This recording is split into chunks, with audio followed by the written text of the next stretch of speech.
तो स्टूडेंट्स, कल हमने आपको पोलराइजेशन के बेसिक्स के बारे में बताया था और आपको डायरेक्ट भी किया था कि आप 2-3 साइट्स के ऊपर जाकर पोलराइजेशन को अच्छी तरह से समझ सकते हैं। तो आई होप कि आपने पोलराइजेशन के जो बेसिक टॉपिक्स हैं उनको अच्छी तरह से समझ लिया होगा। हम उन्हीं बेसिक टॉपिक्स में से एक, that is polarized light by reflection या फिर पोलराइजेशन बाय रिफ्लेक्शन भी हम कह सकते हैं इसको, तो वो आज आपको समझाने जा रहे हैं। और इसके बाद हम फिर वायर ग्रिड पोलराइजर करेंगे और फिर हम डबल रिफ्लेक्शन की बात करेंगे आज। तो अब सबसे जो आसान तरीका है कि हम पोलराइजेशन या पोलराइज्ड लाइट को रिफ्लेक्शन से आसानी से पा सकते हैं। तो सपोज करो कि हमारे पास ये एक मीडियम है, ये एक जैसे पानी है, वाटर है या ग्लास है, कोई ट्रांसपेरेंट मीडियम है जिसमें से रिफ्लेक्शन भी हो सकता है और ये रिफ्रैक्शन भी हो सकता है, मतलब both reflection and refraction can take place. हम उसकी बात कर रहे हैं और वो मीडियम का रिफ्रैक्टिव इंडेक्स मान लो म्यू है। कई बुक्स ने एन लिया हुआ है, मैं यहाँ पर म्यू लेके चल रहा हूँ, आगे हम एन की ज़रूरत होगी तो एन ले लेंगे। तो सपोज करो कि हमारे पास ये एक जो लाइट है ये अनपोलराइज्ड लाइट है। मैं आप कल के डिस्कशन में हमने आपको बताया था कि जो अनपोलराइज्ड लाइट है उसको एक ये एरो, बोथ एरो और बीच में एक डॉट बना के हम लिख सकते हैं। तो हमने ये अनपोलराइज्ड लाइट बनाई हुई है और ये जो एरोज़ हैं इसका मतलब होता है कि ये जो है ये vibrations in the plane of this paper, जो हमारा ये मोबाइल का है या हमारा प्लेन ऑफ कंप्यूटर है जिसके ऊपर ये स्टडी कर रहे हैं, तो उसमें है। और ये जो डॉट है बीच में, यहाँ मैं कर्सर रख रहा हूँ, ये डॉट है जो vibrations perpendicular to the plane है। तो ये जो ए बी है ये अनपोलराइज्ड लाइट है। तो अनपोलराइज्ड लाइट हमने ये जाती हुई यहाँ दिखाई और ये जब बी के ऊपर स्ट्राइक की तो नेचुरली बी पॉइंट के ऊपर रिफ्लेक्शन भी हुआ और रिफ्रैक्शन भी हुआ।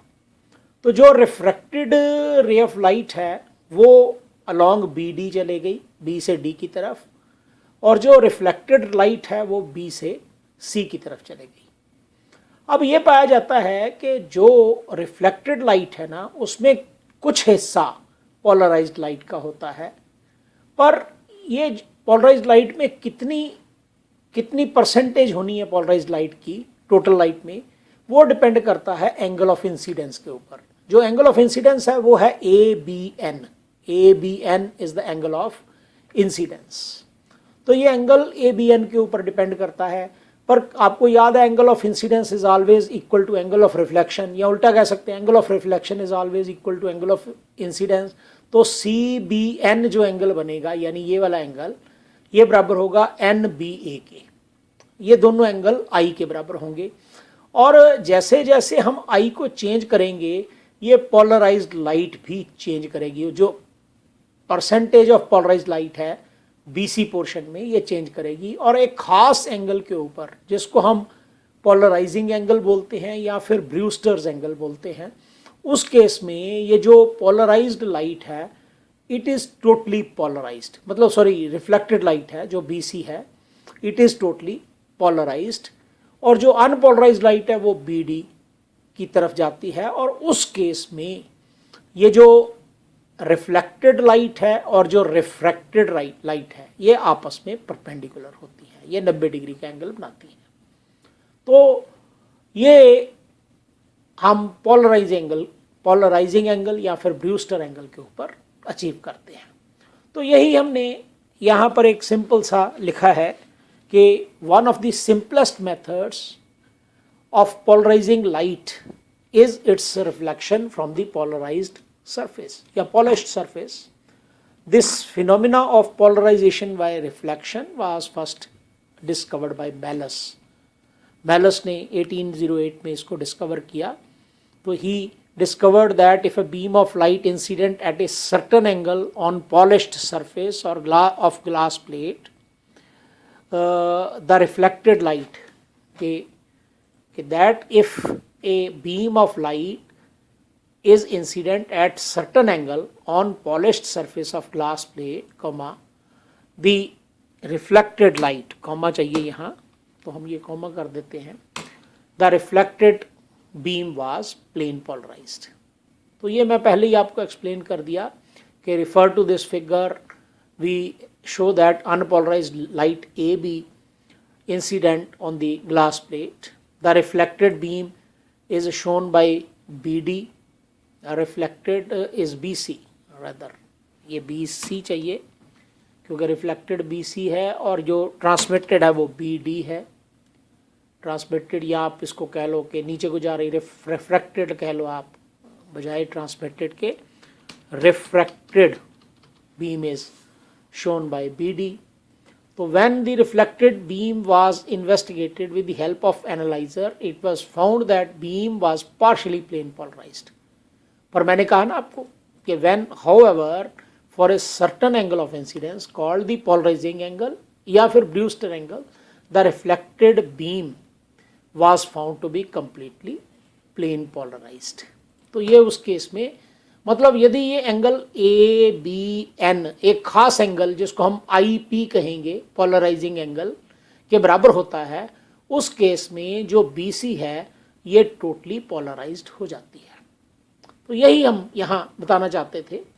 तो इसमें बाद में हमने later it was discovered by Brewster that when light beam is incident at polarizing angle the reflected and transmitted या रिफ्रैक्टेड, तो इसमें रिफ्रैक्टेड अच्छा शब्द है ये वाले, यानी कि जब एंगल ABN ये वाला एंगल बीच वाला ये पोलराइजिंग एंगल के बराबर होता है, तो उस केस में जो BC रे है और जो BD रे है उसके बीच में 90 डिग्री एंगल होता है, और उस केस में जो BC है BC यानी ये लाइट जो रिफ्लेक्ट हो रही है इट इज़ टोटली पोलराइज्ड। तो यही हमने कहा था रिफ्लेक्टेड एंड रिफ्रैक्टेड। तो हम ट्रांसमिटेड यहाँ शब्द काट देते हैं, refracted is a good word here, तो इसीलिए हम यहाँ कह रहे हैं कि ये refracted beams are not only polarized but are also normal to each other. So that this discovery indicates that polarization by reflection of light from glass or other dielectric material is intimately related to refractive index। तो ये refractive index के ऊपर depend करता है of course. अब actual में इसका cause क्या है, what is cause of polarization by reflection. तो एक्चुअली क्या होता है कि ये देखें, यदि आप इस डायग्राम में देखें तो A से B तक जाते समय ना ये आप देख रहे हैं कि ऐसे ऐसे हमने ये एरोज के द्वारा हिस्सा दिखाया और एक डॉट्स के द्वारा हिस्सा दिखाया।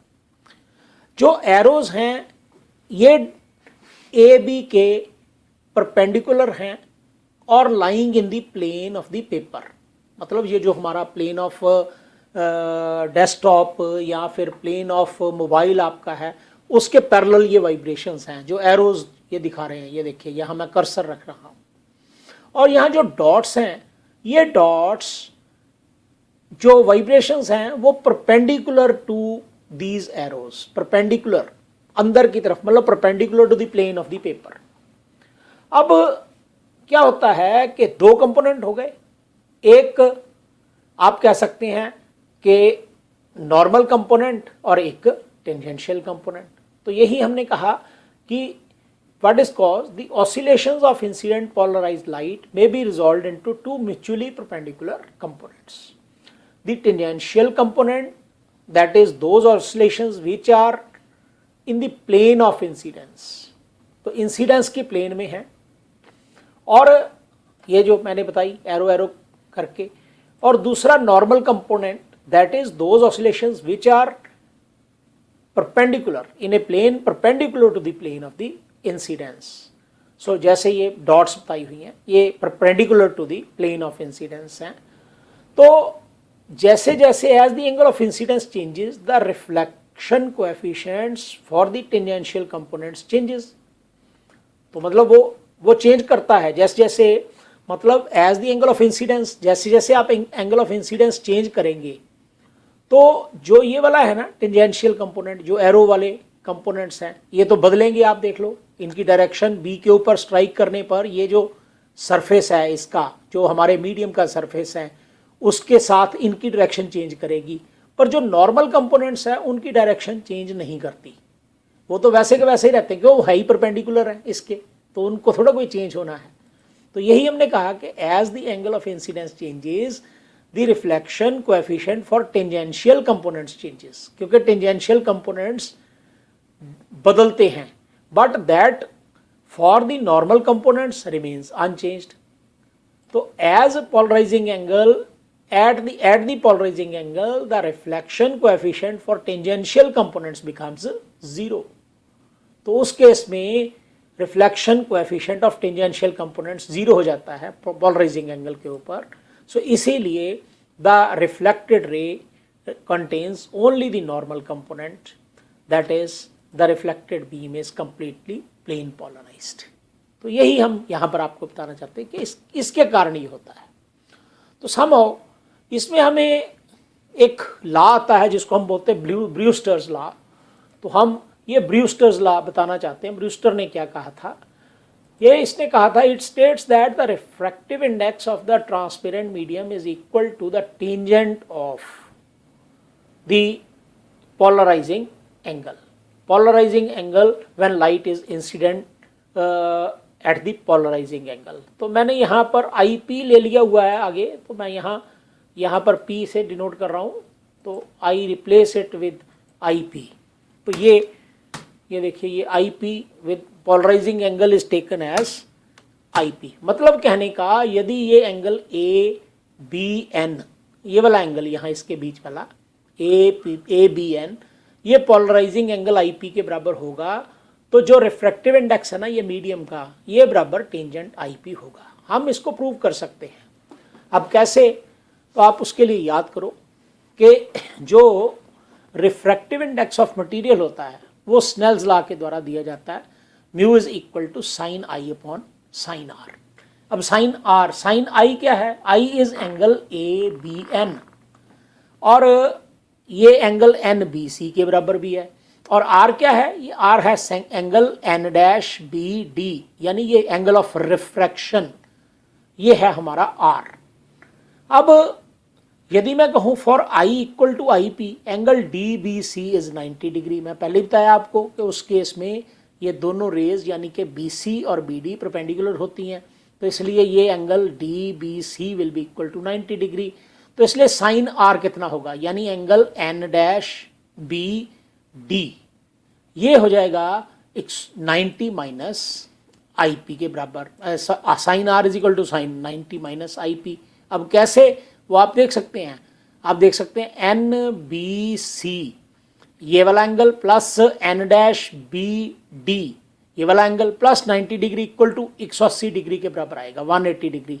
पर आपको याद है एंगल एन बी सी ये आई के बराबर होता है, angle of reflection is equal to angle of incidence, और ये एन डैश बी डी ये आर के बराबर है। तो आर किसके बराबर आ गया, ये 90 माइनस आई के बराबर आया। तो इसीलिए हमने कह दिया sine R it's equal to sine 90 minus I P.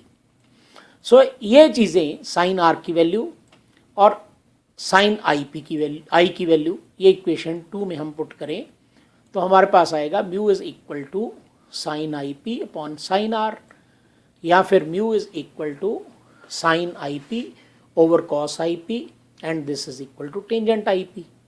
तो that is mu is equal to tangent of i p, call it as equation number 3। तो यही तो हमने कहा था कि ये ब्रूस्टर्स लॉ है।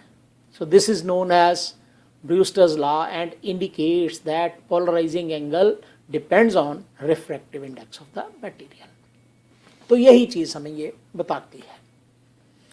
तो ये एक इम्पॉर्टेंट लॉ है, इसके ऊपर न्यूमेरिकल्स भी आते हैं। You are requested to do it quite well for the point of view of the examinations. तो अब हम चलते हैं अपने अगले टॉपिक पे, and that is wire grid polarizer. अब नाम ही बता रहा है, वायर ग्रिड का मतलब वायर्स का बना हुआ। तो तभी करके ये देखिए आप वायर्स आपस में, लार्ज नंबर होती है, ये तो थोड़ी सी मैंने बताई हुई है यहाँ symbolically, otherwise a large number of wires which are very close to each other. So wire grid polarizer is a device which is used to produce polarized light when unpolarized light is made to fall on it. तो unpolarized light जब wire grid polarizer के ऊपर fall करती है तो ये उसको polarize कर देता है. तो इसीलिए नाम wire grid. एक्चुअल में ये तांबे की तारें होती हैं, कॉपर वायर्स को करके बनाया होता है.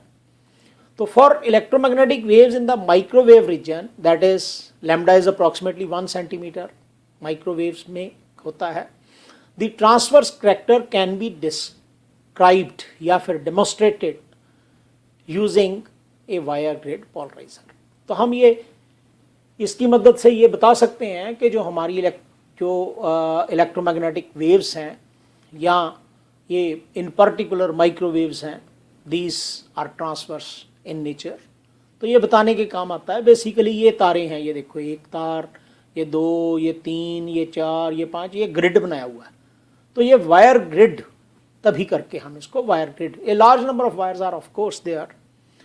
तो इसमें वर्किंग कैसे होती है वो भी आपको समझाते हैं कि यहाँ से लाइट, जब अनपोलराइज्ड लाइट इंसिडेंट करेंगे, ये लेफ्ट हैंड साइड पे जो दिखा रहा हूँ, और राइट हैंड साइड पे ये पोलराइज्ड लाइट आ रही है हमारे पास. ये लेफ्ट हैंड पे ये अनपोलराइज्ड लाइट है, ये देखिए एरोज, और ये बीच में डॉट्स, और यहाँ सिर्फ एरोज, डॉट्स खत्म हो गई इस केस में.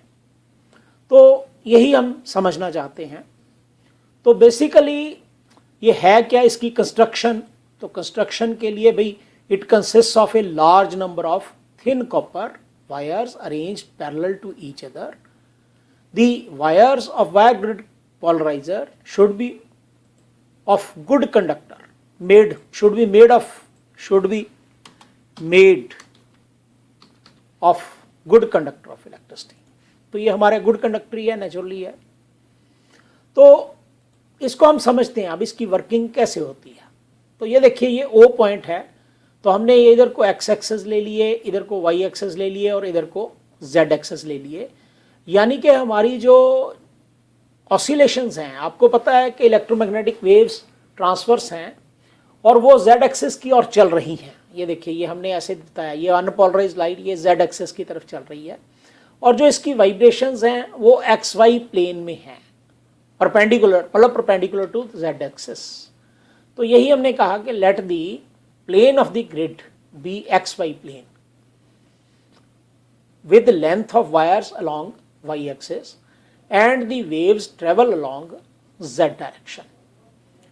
If अब क्या करो, यहां हमने दिखाया नहीं है, यदि ऐसा ही एक वायर ग्रिड ऑसिलेटर, ये लाइट जो आ गई ना, ये पोलराइज्ड लाइट है, ये अनपोलराइज्ड लाइट है. अनपोलराइज्ड लाइट को जब वायर ग्रिड ऑसिलेटर में से निकालते हैं तो ये पोलराइज्ड बन जाती है, ये पोलराइज्ड लाइट हो गई. अब इसके आगे भी ये वायर ग्रिड ऑसिलेटर रख दें, इसके पैरेलल रखें, यदि मतलब ऐसा ही एक वायर ग्रिड ऑसिलेटर, यदि मैं ये जो पोलराइज्ड लाइट आई इसके आगे रख दूं तो उसके आगे पोलराइज्ड लाइट आएगी. और यदि मैं इस वायर, जो दूसरे वाला वायर ग्रिड रखूंगा, उसको मैं रोटेट करना शुरू कर दूंगा ना, तो परपेंडिकुलर जब मैं इसको कर दूंगा पहले वाले वायर ग्रिड के, यानी दूसरे वाला वायर ग्रिड पहले वाले वायर ग्रिड के परपेंडिकुलर कर दूंगा, तो हमारे पास लाइट आनी बंद हो जाएगी.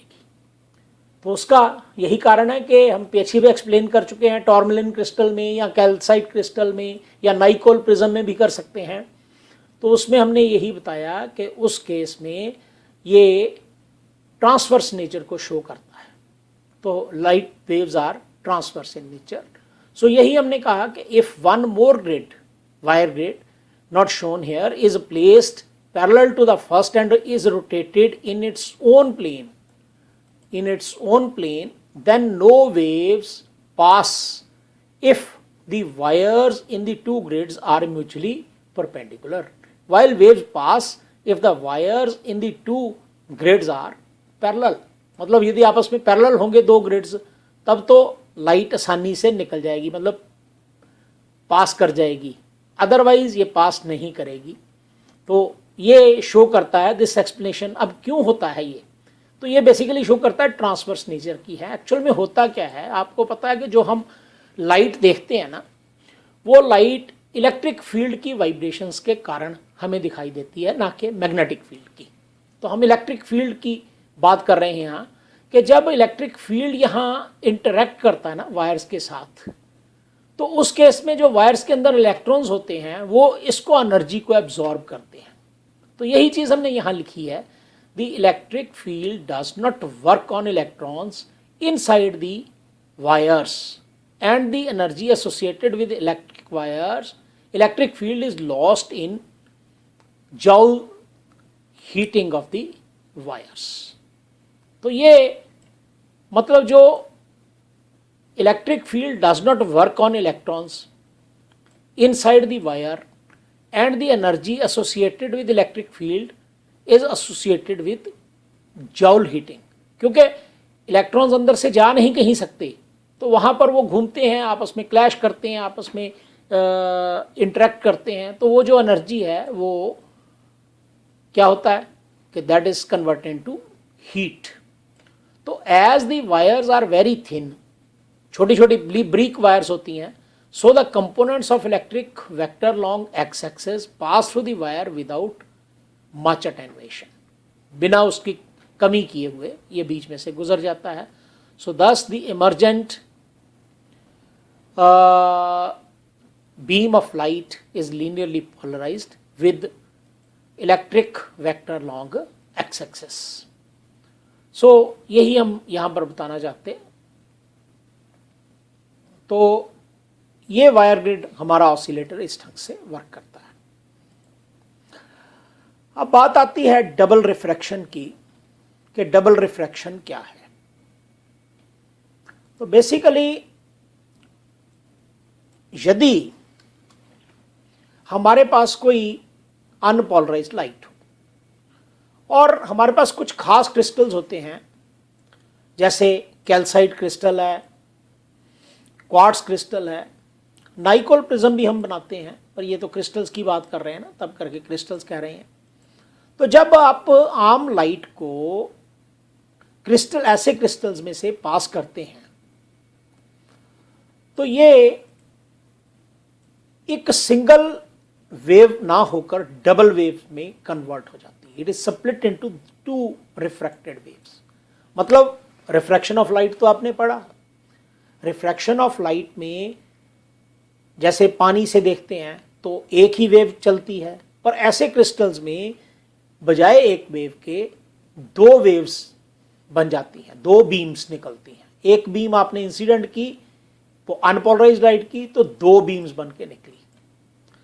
सो the crystals having this property are called doubly reflecting crystals. तो इसमें in such crystals the simple laws of refraction are not followed. इसमें नहीं है, मैंने नेचुरली है, इसमें दो तरह की आएंगी, तो लॉज कहाँ से लगेंगे? एक में तो लगेंगे, एक में नहीं लगेंगे। तो हम यही देखना चाहते हैं यहाँ। So we find that in these crystals, number one, there are in general two refracted rays for each incident ray। तो एक रे दो हिस्सों में बट जाती है। The two refracted rays may not in general lie in the plane of incidence। जरूरी नहीं है कि वो plane of incidence में ही हो, तो उनका plane of incidence भी बदल जाता है। तीसरा है the angles of incidence angles of refraction R1 and R2 vary with I in such a way that in general neither sin I upon sin R1 nor sin I upon sin R2 remains constant। जैसे हम कहते थे ना Snell's law, कि Snell's law में sin I upon sin R is constant, पर इस case में जरूरी नहीं है कि sin I upon sin R1 या फिर sin I upon sin R2 constant रहे। और चौथा इसमें पॉइंट है, each of two refracted rays is plane polarized. दोनों के दोनों प्लेन पोलराइज्ड होती हैं, the polarization in one being perpendicular to the other. तो जैसे ये मैं एग्जांपल बताया, ये हमारे पास ये हमने क्रिस्टल या ये नाइकोल प्रिज्म हमने बना के बता दी। तो इसमें ये अनपोलराइज्ड लाइट जिसमें हमने ऑल प्लेन्स में दिखा दी है कि ऑल प्लेन्स में वाइब्रेशंस हो रही हैं, तो इसको इंसिडेंट किया और जब ये यहाँ से निकली तो इसके दो हिस्से हो गए। ये एक डॉट डॉट, ये देखिए ये डॉट डॉट, ये लग गया एक्चुअल में, ये ऊपर एरोस ये एरोज वाली ई रे दिखा दी और डॉट्स वाली ओ रे दिखा दी। तो ओ का मतलब यहाँ पर है ऑर्डिनरी और ई का मतलब है एक्स्ट्रा ऑर्डिनरी। तो दो रेस हमारी कन्वर्ट हो गई बजाय एक रे के। सो this is basically the double refraction. तो इसी को हम आगे आपको एक्सप्लेन करते हैं कि both the refracted rays are plane polarized with their plane of vibration perpendicular to each other. ये दोनों के मतलब एक के ऐसे वाइब्रेशंस हैं, दूसरे की इसके परपेंडिकुलर हैं। ये डॉट का मतलब है, ये जो एरोज का मतलब है एरो एरो, इसका मतलब इन दी प्लेन ऑफ द पेपर, और ये नीचले वाली ओ रे डॉट्स बनाए हुए हैं, डॉट्स का मतलब perpendicular to the plane of the paper. So ये इसका मतलब दोनों ही ये आपकी प्लेन पोलराइज्ड हैं। तो one of these rays obeys the laws of reflection and is known as ordinary ray. ये ऑर्डिनरी रे जो है ये लॉज ऑफ रिफ्रैक्शन को ओबे करती है, और जो दूसरी है वो लॉज ऑफ रिफ्रैक्शन को ओबे नहीं करती, उसको हम बोलते हैं एक्स्ट्रा ऑर्डिनरी रे। तो यही हमने यहाँ पर लिखा कि and the other does not obey the laws of refraction as known as extraordinary ray. The crystals having this property are said to be double refracting और बाई रिफ्रेंजेंट क्रिस्टल्स। तो ये ऐसे क्रिस्टल्स को हम by रिफ्रेंजेंट बोल देते हैं या फिर डबल रिफ्रैक्टिंग बोल देते हैं। अब क्वेश्चन है कि हम चेक कैसे करेंगे कि हमारे पास जो क्रिस्टल है वो बाई रिफ्रेंजेंट है।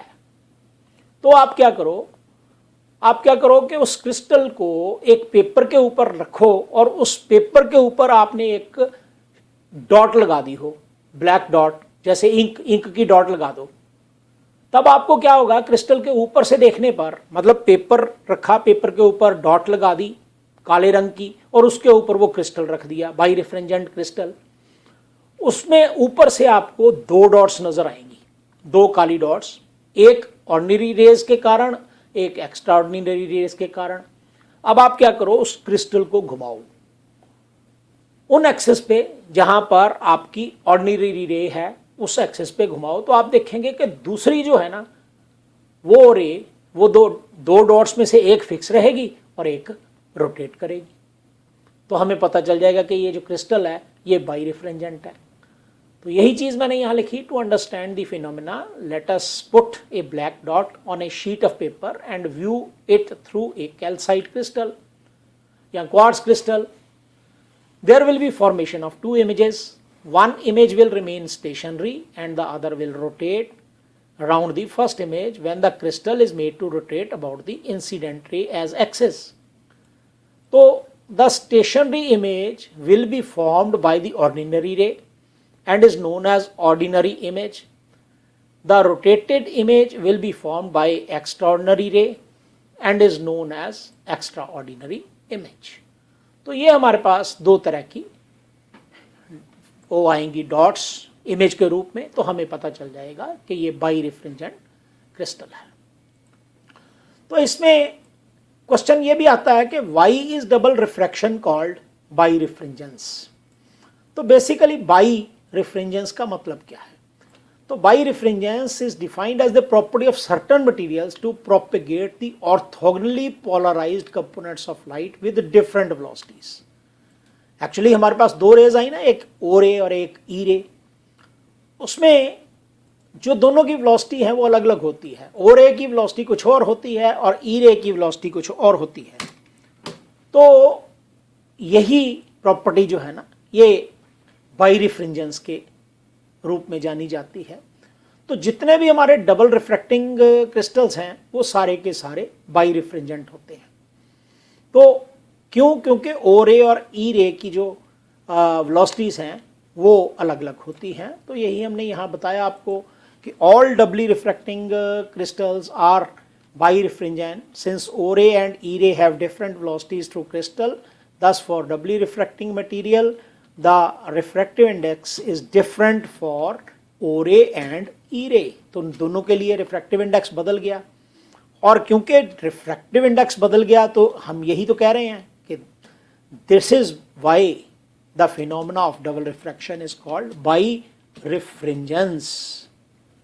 तो जो क्रिस्टल्स डबल रिफ्रैक्शन को पोजेस करते हैं उनका नाम हम कहते हैं they are optically anisotropic crystals. तो ये हमारी बाई रिफ्रेंजेंस है, या फिर हम जिसको पहले ही आपको बता चुके हैं कि डबल रिफ्रैक्शन, डबली रिफ्रैक्टिंग क्रिस्टल्स हैं। अब क्वेश्चन है ये होता क्यों है, तो इसके लिए पूरी की पूरी हमारी थ्योरी है। तो जो हमने हाइजीन थ्योरी पढ़ी थी उसके ऊपर बेस्ड हमारी थ्योरी है, तो that we will be taking in our next lecture. So you must be prepared with this lecture quite well. Only then you will be able to understand the next lecture. So thank you.